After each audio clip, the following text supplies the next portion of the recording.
कैसे दौरा उठाइब, कैसे घाट पर ले जाई, कैसे घाट पर ले जाई, कैसे घाट पर ले जाई, कैसे दौरा उठाइब, कैसे घाट पर ले जाइब। छठ मैया के खातिर दौरा उठाइब, मैया तोहरे चरण पे जल चढ़ाइब हो, मैया तोहरे चरण पे जल चढ़ाइब हो।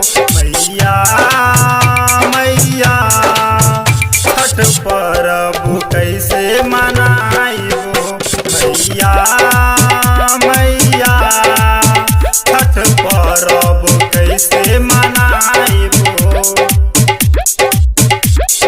डीजे गुड्डू राज, डीजे गुड्डू राज, मधुबनी मधुबनी मधुबनी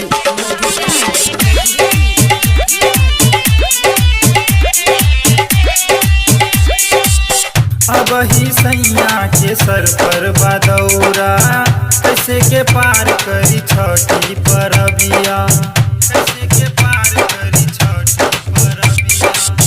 अब ही सैया के सर पर बदौरा, कैसे के पार करी छठी परबिया। कहता सूरज देव दर्शन करई है, दर्शन करा के मैया गरवा लगई है, मैया गरवा लगई है। बड़ी लांबी बा, बड़ी लांबी बा, बड़ी लांबी बा छठ ही परबिया हो, बड़ी लांबी बा छठ ही परबिया हो।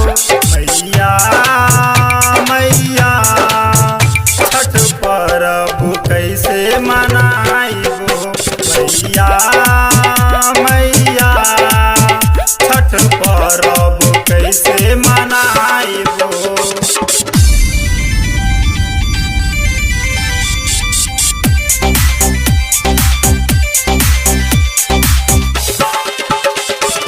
डीजे गुड्डू राज, डीजे गुड्डू राज, डीजे गुड्डू राज। कृपा दीनानाथ के सबके दिखावेला, छठ पूजा करे खाती हमके बुलावेला, छठ पूजा करे खाती हमके बुलावेला। कृपा दीनानाथ के सबके बुलावेला, छठ पूजा करे खाती हमके बुलावेला।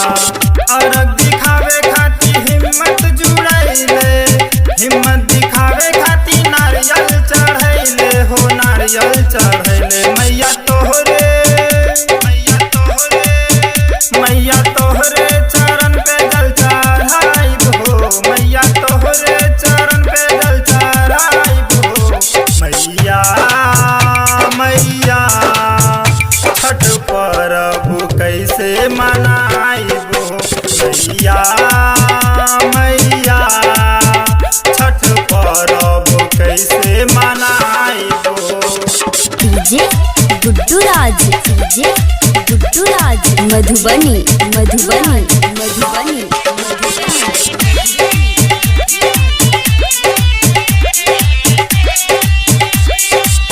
अर्घ दिखावे खाती आइल बारौआ, छठ पूजा करे खाती आइल बारौआ, छठ पूजा करे खाती आइल बारौआ। अर्घ दिखावे खाती आइल बारौआ, छठ पूजा करे खाती आइल बारौआ। गीत जगावेला राजेश राजा, अर्घ दिखावे खाती जल्दी तू आजा हो, जल्दी तू आजा।